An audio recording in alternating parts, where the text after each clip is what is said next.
dominantes, enquanto não se começou a desenvolver no país um processo de urbanização, de crescimento das cidades, de crescimento da comercialização dos produtos produzidos no campo, de industrialização para substituição de importações. Vai se desenvolvendo um proletariado, isto é, um operariado nas nossas indústrias. As nossas classes populares vão se ampliando com o número de indivíduos mobilizados nos setores da indústria, do comércio e dos serviços. E estas massas populares começam realmente a colocar desafios significativos para a manutenção de uma estrutura de dominação. Apesar de todo o bestialógico que se lê, não é, na nossa legislação, nas nossas histórias, a respeito dos esforços de estender a educação a todos, de todos os nossos bacharéis que se esforçam por colocar nas leis uma política de saúde, uma política de habitação ou uma política de educação, estas coisas realmente só começam a adquirir algum significado quando se fazem necessárias do ponto de vista da manutenção de uma estrutura de dominação.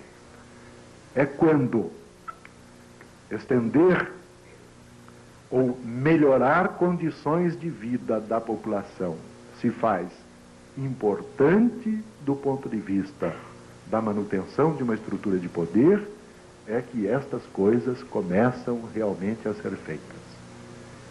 O problema da construção de uma educação popular neste país acompanha a formação das nossas massas populares urbanas e o surgimento de desafios à manutenção do poder das nossas classes dominantes.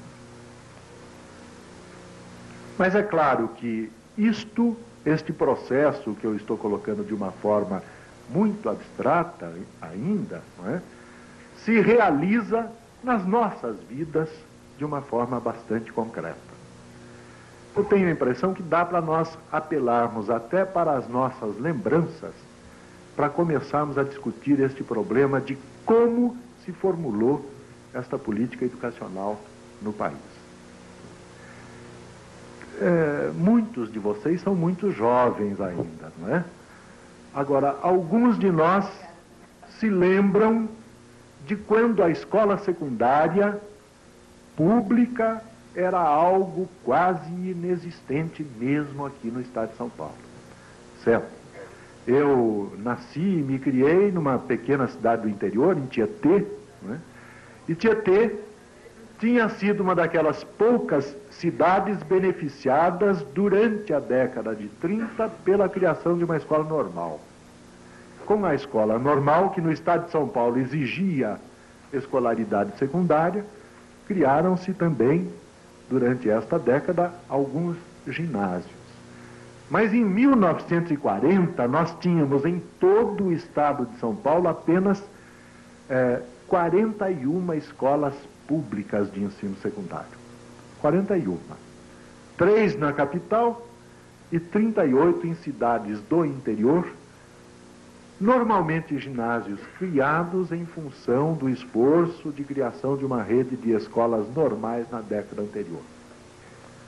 Certo? A escola secundária disponível e acessível era a escola particular.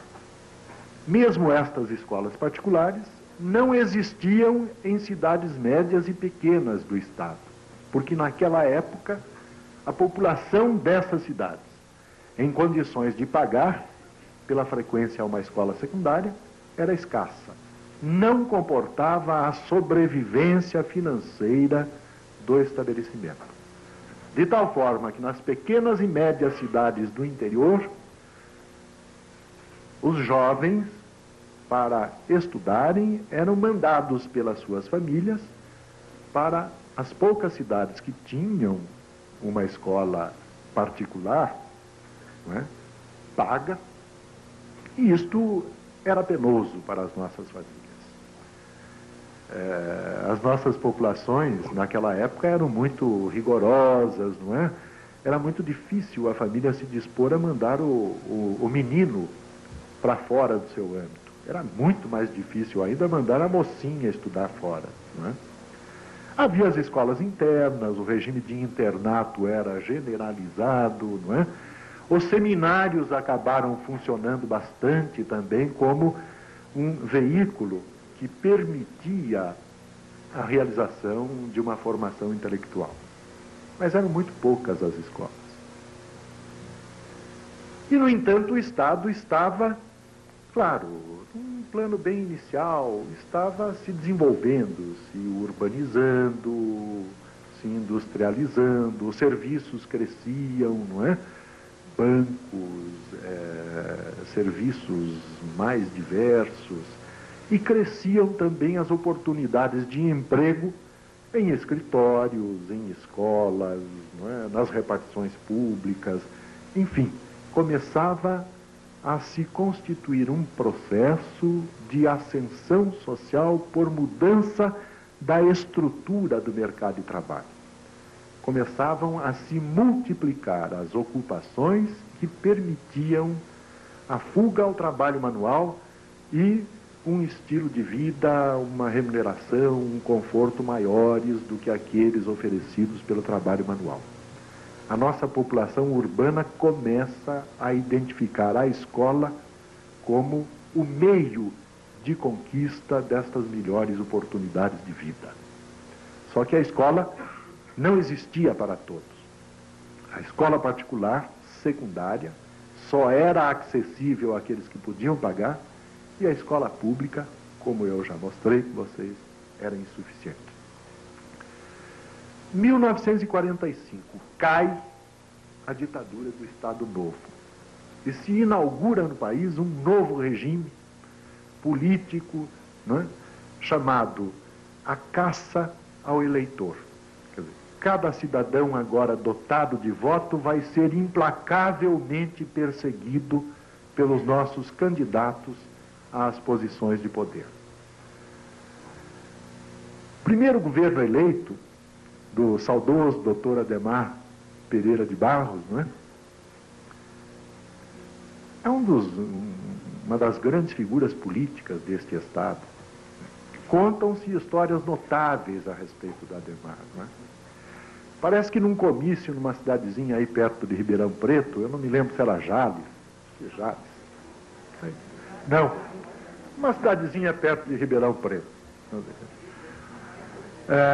Chegou lá o Adhemar e disse: povo dessa cidade, vocês reclamam que aqui não tem água, vocês reclamam que não tem esgoto, vocês reclamam que aqui não tem iluminação pública, vocês reclamam que aqui não tem hospital, vocês reclamam que aqui não tem escola. Por que vocês não se mudam para Ribeirão Preto, que lá tem tudo isso, né? Só que isso é piada, porque, na verdade, Adhemar desenvolveu uma política de clientela extremamente eficaz no conjunto do Estado de São Paulo. E um dos recursos do estabelecimento daquelas relações de compromisso entre a política local municipal e a política central no Estado foi a criação de escolas públicas de ensino secundário.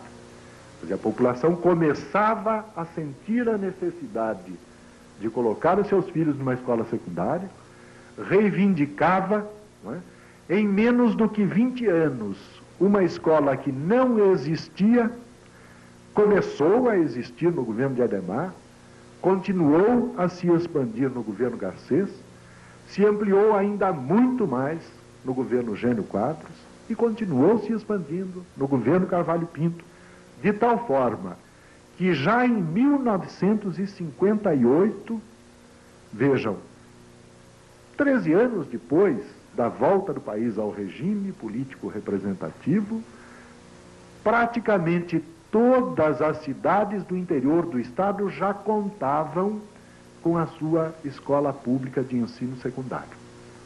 No início do processo, quando se criou um ginásio em Cerquilho, por exemplo, não é? nossa vizinha lá de Tietê. Isto, na própria cidade, representava uma revolução educacional. Toda uma população que antes disso estava excluída das possibilidades de frequência à escola secundária, passava imediatamente a ter oportunidades reais de ingresso nesta escola secundária. E, quando Cerquilho conseguiu a criação do seu ginásio, imediatamente todas as demais cidades, é claro que eu estou usando Cerquilho de uma forma assim, hipotética, né? Todas as demais cidades percebiam que era possível conseguir a criação da sua escola. Lutavam por isso junto ao deputado. Se o deputado não conseguisse atender àquela aspiração das populações urbanas locais, ela não se conformava, não. Ela simplesmente mudava de deputado e passava a apoiar aquele deputado que fosse bem sucedido no atendimento de suas reivindicações. Em 58, um levantamento realizado pela equipe que elaborou o plano de ação do governo Carvalho Pinto já identificava no interior do estado uma grande capacidade ociosa de vagas nas escolas secundárias públicas. O problema da dificuldade de matrícula ainda existia nas grandes cidades e, sobretudo, na capital. Mas isso tenderia também a ser atenuado. Neste caso da escola secundária, seguramente quem determinou a linha da política educacional do Estado foi a mudança social, que provocou a mudança na estrutura do mercado de trabalho, que levou à formação de expectativas de educação entre a população e que determinou uma ação política do Estado em resposta a estas aspirações educacionais da população. Houve respostas mais ou menos adequadas, mais ou menos inteligentes por parte do Estado, mas quem desencadeou e definiu a linha da política educacional foi o processo social nestes termos em que eu acabo de colocá-lo para vocês. No caso da instrução primária, a situação é diferente. Já existia, desde os constituintes de 23, mesmo na Constituição outorgada de 1924, que garantia a instrução primária a todos os cidadãos, na Lei do Ensino de 1827, não é? E em todo o discurso posterior dos nossos políticos e educadores no Império e na República, a clara definição de um comprometimento do Estado com a educação da população. Claro que isto, durante muito tempo, como eu já disse a vocês, foi um discurso vazio, uma retórica sem substância, sem correspondência nas ações reais. Mas, em todo caso, não é possível deixar de reconhecer que desde a nossa formação como nação independente se legitimou no plano do discurso e mesmo nos códigos, não é, o direito e a necessidade de educação elementar, fundamental para o conjunto da população. No caso da escola secundária, não. O trabalho da Marília mostra isso de uma forma admirável. Quer dizer, mesmo enquanto os nossos educadores e os nossos políticos se colocavam frontalmente contra a expansão da escola secundária, esta expansão se fez por força das reivindicações populares e da ação política que vai de encontro a estas reivindicações. No caso da escola secundária, houve um claro processo de arrancar ao Estado alguma coisa que o Estado não se propunha levar à população. Na instrução primária é diferente. Aqui, todos os governos sistematicamente se comprometem com levar a educação a todos. A reivindicação popular, neste caso, a exigência popular de escola vai simplesmente fazer com que o governo se esforce um pouco mais do que se esforçaria em realizar isto que ele já estabelece como sua obrigação. É invadir uma casa cuja porta já foi arrombada. Mas a reivindicação e a pressão popular sempre foram fundamentais, mesmo neste esforço governamental de extensão da escola primária ao conjunto da população.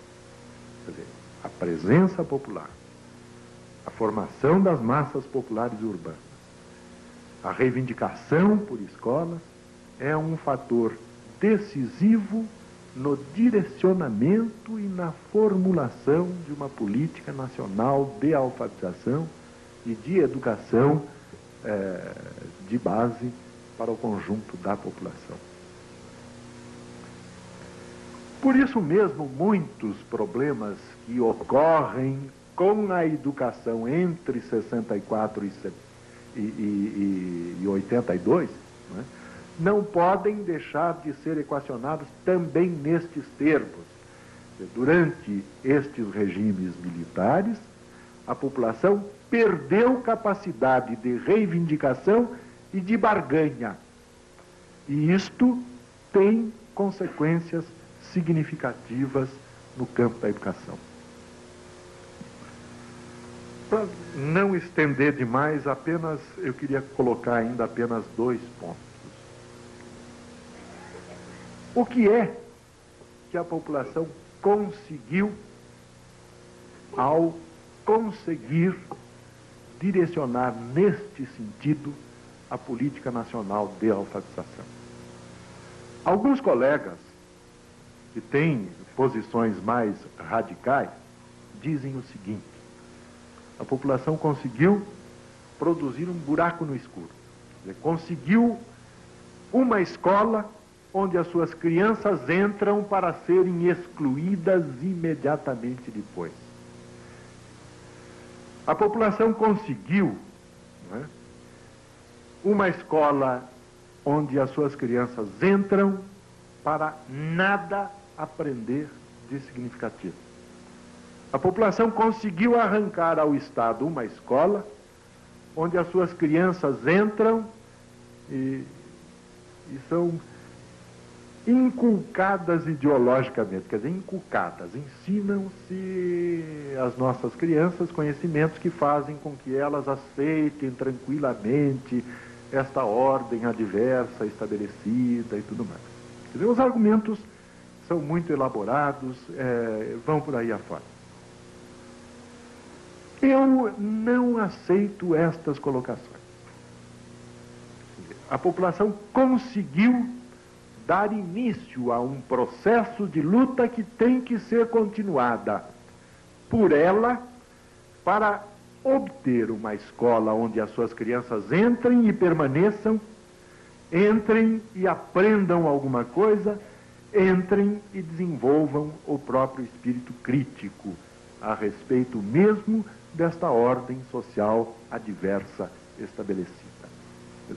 Não dá para nós somarmos argumentos aos argumentos conservadores que, na verdade, gostariam de reconquistar aquela excelente escola do passado, isto é, aquela escola dos nossos filhos que não são corrompidas pela presença das populações pobres.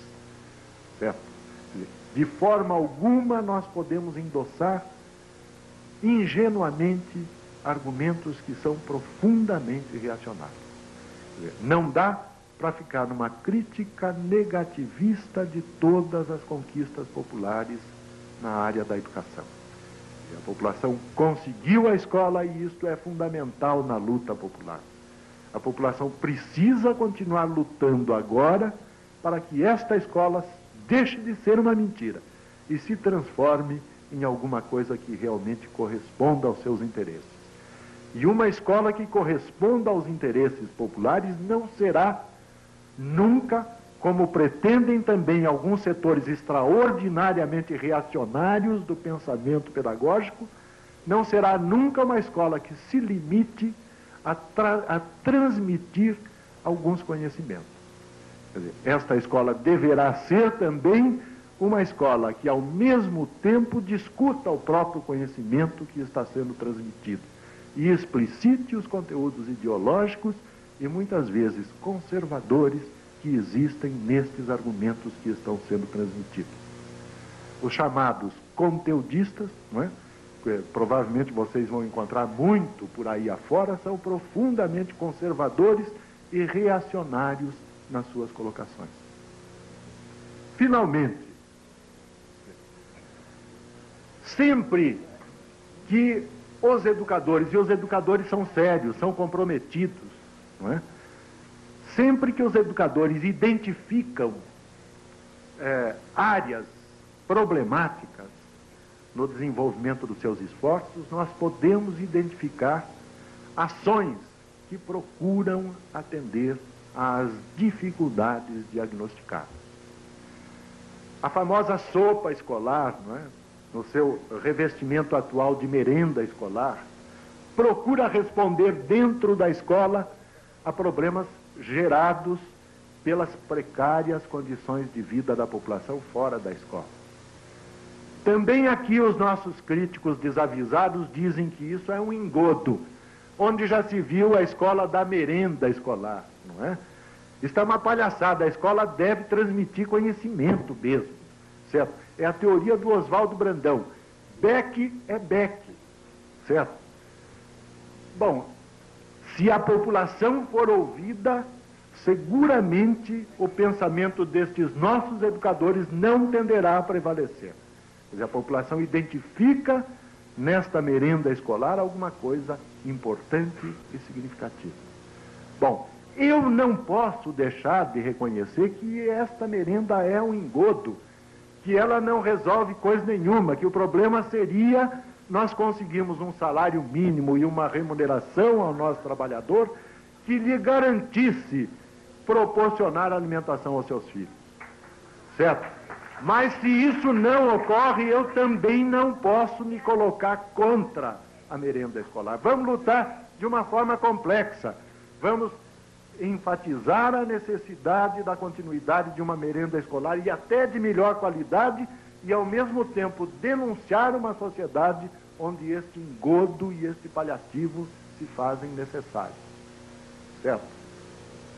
Eu também não posso concordar com as críticas que se fazem ao ensino noturno. As escolas noturnas, e vocês conhecem isso muito melhor do que eu, são uma verdadeira falcatrua. Quer dizer, nós temos aquela famosa prática do adiantamento das aulas, de tal forma que às 9 horas já foram dadas todas as aulas que devem ser dadas até às 11 horas da noite. Por quê? Porque se a professora sair às 11 horas da noite, se as alunas saírem às 11 horas da noite, elas correm o risco de ser assaltadas, como o Evaldo foi hoje de manhã, de serem violentadas, estupradas e tudo mais. Tudo bem, não é por isto que eu vou deixar de apoiar a existência e a melhoria do ensino noturno. O ensino noturno é uma conquista altamente democratizadora na nossa educação. Eu preciso continuar lutando pela ampliação e pela melhoria do ensino noturno e denunciar as condições precárias da vida popular nas áreas onde estas escolas noturnas encontram essas terríveis dificuldades de funcionamento. A mesma coisa com o ensino supletivo, certo? O ensino supletivo custou o esforço, a luta de muitos educadores. Funciona mal, funciona mal. Vamos melhorá-lo, certo? Não vamos nos deixar cair em armadilhas do pensamento conservador. Quer dizer, as classes de recuperação, aliás, introduzidas num momento extremamente significativo da política educacional do Estado, na secretaria do professor Ulio Acintra, não é? Como parte de um conjunto de medidas altamente democratizadoras da nossa educação. As classes de recuperação, a merenda escolar, o curso noturno, o ciclo básico, que já encontrou também os seus antecedentes nos níveis 1 e 2 da administração do professor Sintra e do meu compadre José Mário Pires Azanhes, não é? O ciclo básico, a jornada única, todos estes elementos são indiscutivelmente criticáveis.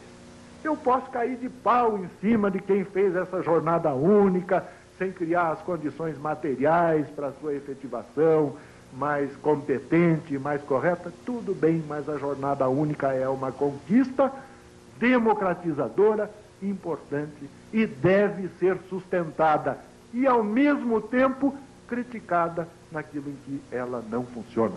Nós precisamos ser ágeis mentalmente.